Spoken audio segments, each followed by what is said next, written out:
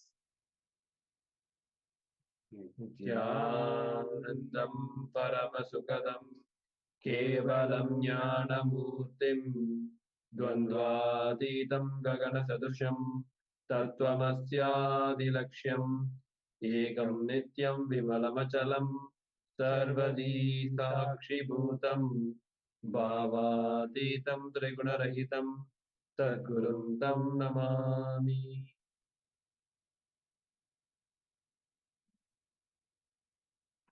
Nithyanandam. Yes, we welcome all the participants for the day 2 of Paramashivoham Level 2 program. After this wonderful yoga, I mean, how many of them experience? Yes, my body is feeling better and yoga is good for you. Are you able to hear? Is this Chinese translations available? You can show the thumbs up if you are able to hear us.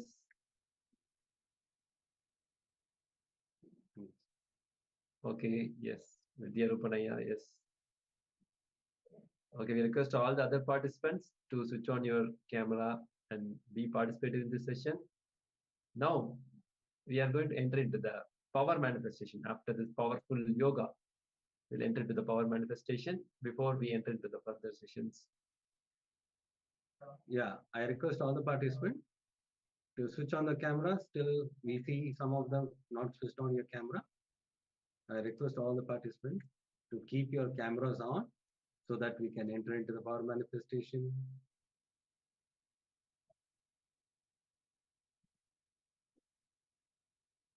Yes. So let us now first enter into the Shastra Pramana, that is spiritual reference to manifest powers of third eye. Yes. Kapalantarmanonyasya tishtannilitalochanaha kramena manaso dadhyat lakshayet lakshamuttamam.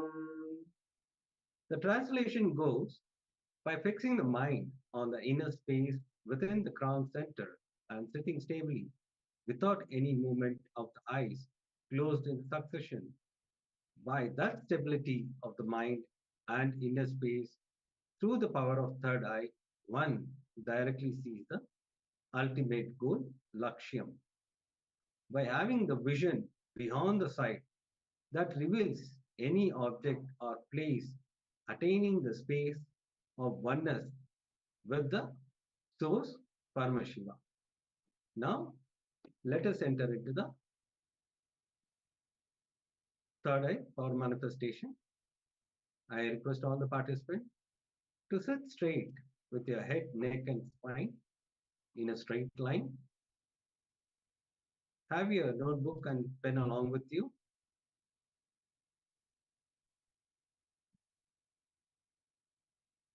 Please close your eyes.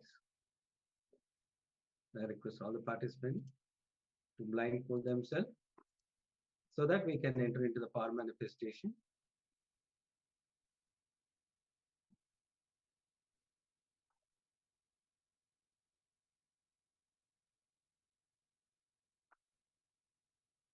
Keep chanting the Mahavakya. Om Nithyananda Paramashivoham. Om Nithyananda Paramashivoham. Om Nithyananda Paramashivoham. Yes. Keep chanting the Mahavakya intensely. Enter into the space of oneness. From the space of oneness, request Swamiji to reveal whatever shown in the. I request all the participants. I can see still some people not switched on the camera. Be in that oneness space and request Swamiji whatever is being projected, the image to reveal through the third eye. have the deep gratitude and surrender to Swamiji. Drop all your doubts, self-doubt, everything, whatever is there. Just drop your mind and request Swamiji to reveal through the third eye whatever is being projected. Yes, now we'll be entering into the power manifestation. Please close your eyes. I can still see few participants not close their eyes. I request the Chinese translator to translate them so that they close their eyes.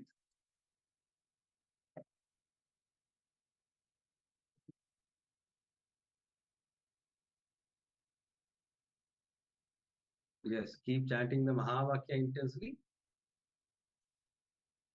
Now we are going to project the image.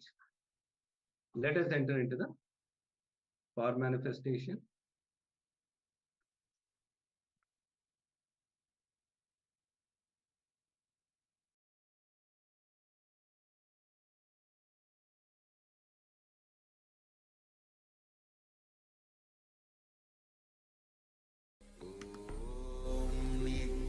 Nithyananda Paramashivoham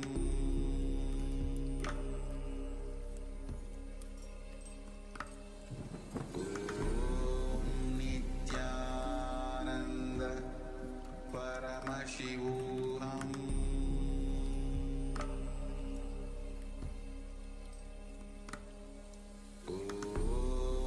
Nithyananda Paramashivoham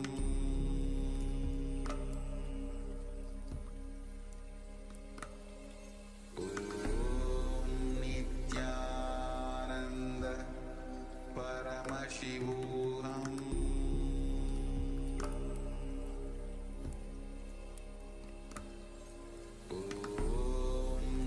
Nithyananda Paramashivoham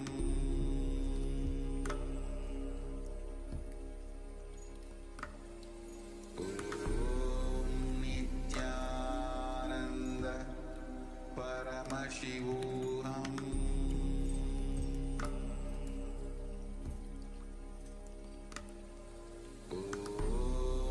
Nithyananda Paramashivoham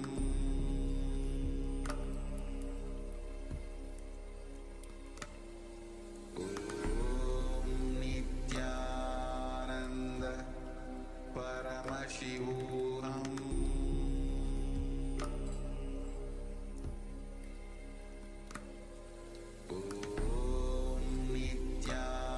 Nithyananda Paramashivoham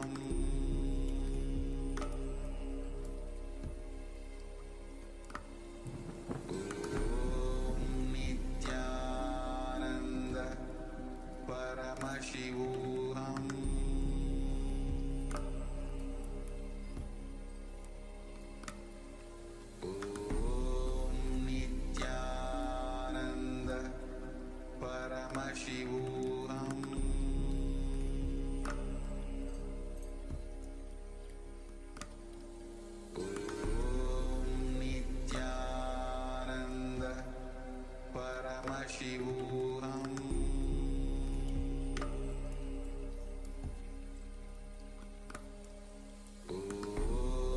Nithyananda Paramashivoham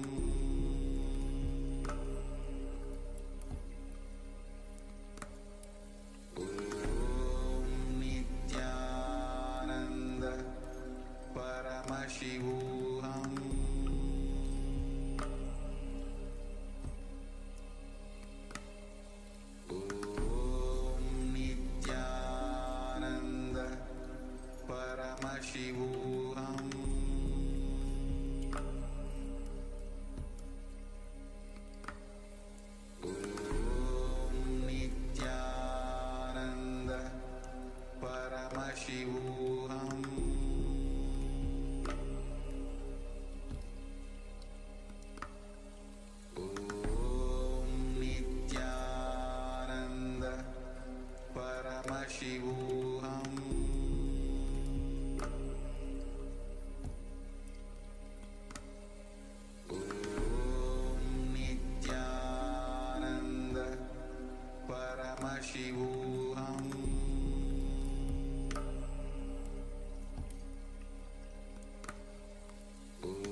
Paramashivoham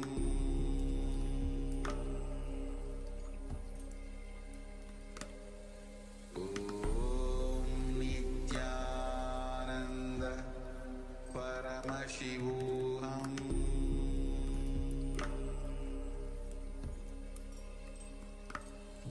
Om Nithyananda Paramashivoham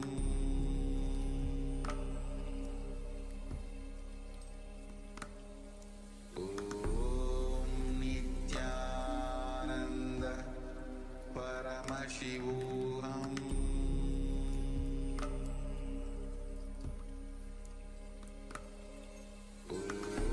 Om Nithyananda Paramashivoham Om Nithyananda Paramashivoham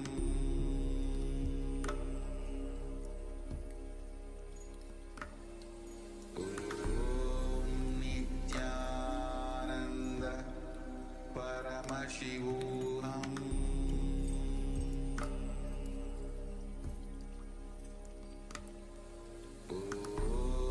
Om Nithyananda Paramashivoham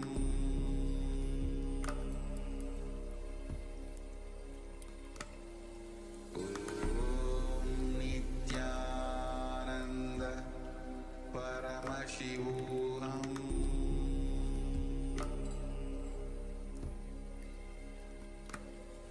Om Nithyananda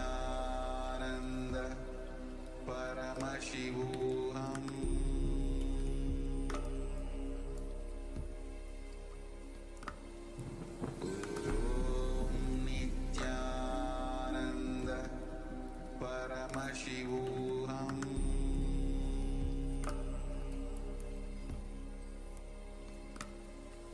Om Nithyananda Paramashivoham Om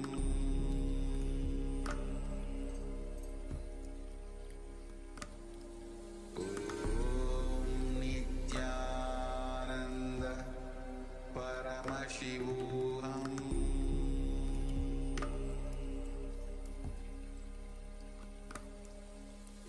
Om Nithyananda Paramashivoham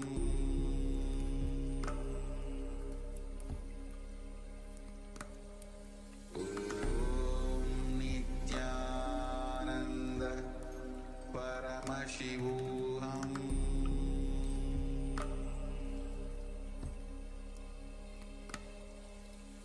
Om Nithyananda Paramashivoham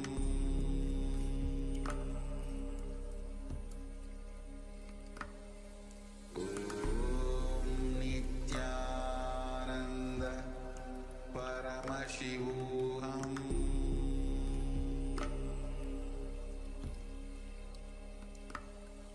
Om Nithyananda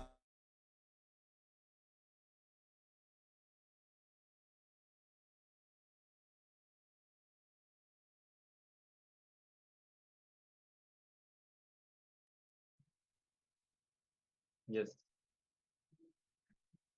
Now you can open your eyes.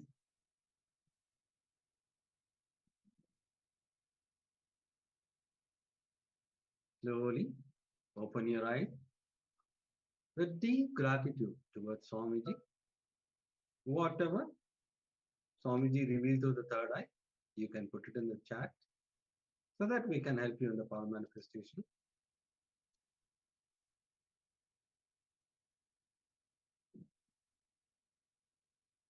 Yes, I request all the participants to participate in the power manifestation. Yes, Mama Maha, please go ahead and tell whatever has been revealed to you. You can put it in the chat, Ma. Vidyarupanaya, can please switch on your camera. Ma Cuisine Wing, please switch on your camera.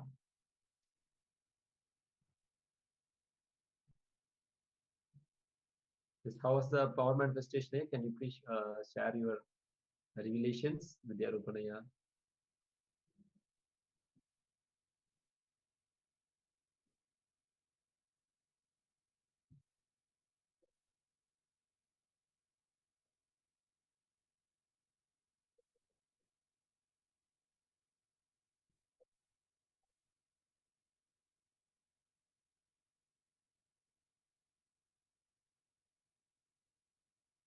Mark using wing, please switch on your camera.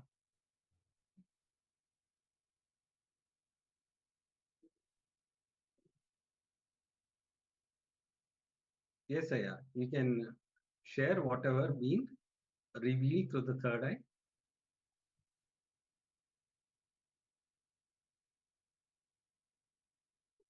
Okay, let's see. So now we are going to project the image.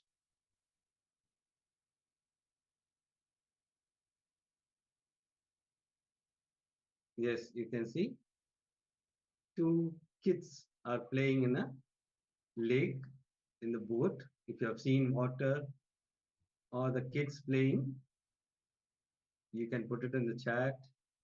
Or if you have seen the boat or blue color or brown color, whatever it may be, you can put it in the chat. How many of them are feeling that you have seen this image during the power manifestation, or what are the objects described in the picture? Any one of the objects, if you have seen this, please go ahead and share your revelations here.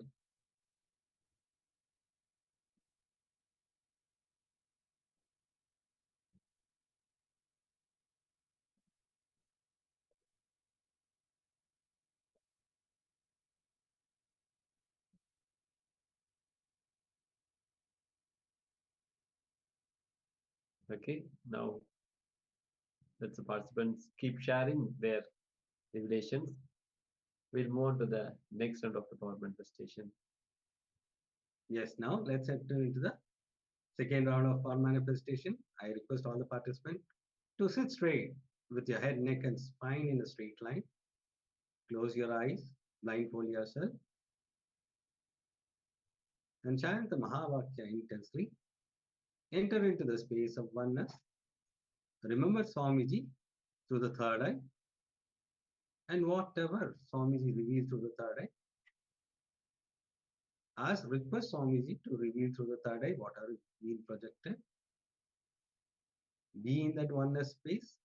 Physically, your two eyes should be closed. I can see still some of them have not closed their eyes. Physical eyes you need to close, and you have to see through the third eye. Please close your eyes with a piece of cloth. If you don't have an eye band, you can use a piece of a cloth and tie your eyes so that nothing is seen through the third eye. To the two eyes, you are supposed to see only through the third eye.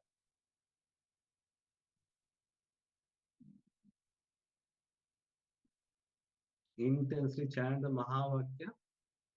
Om Nithyananda Paramashivoham.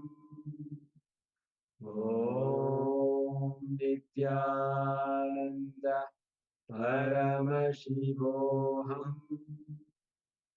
Om Nithyananda Paramashivoham. Be in that space of oneness. Yes, please project the image. Let's enter into the power manifestation. Om Nithyananda Paramashivoham.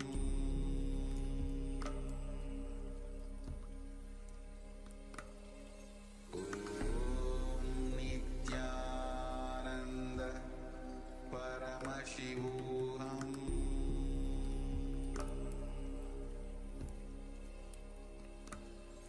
Om Nithyananda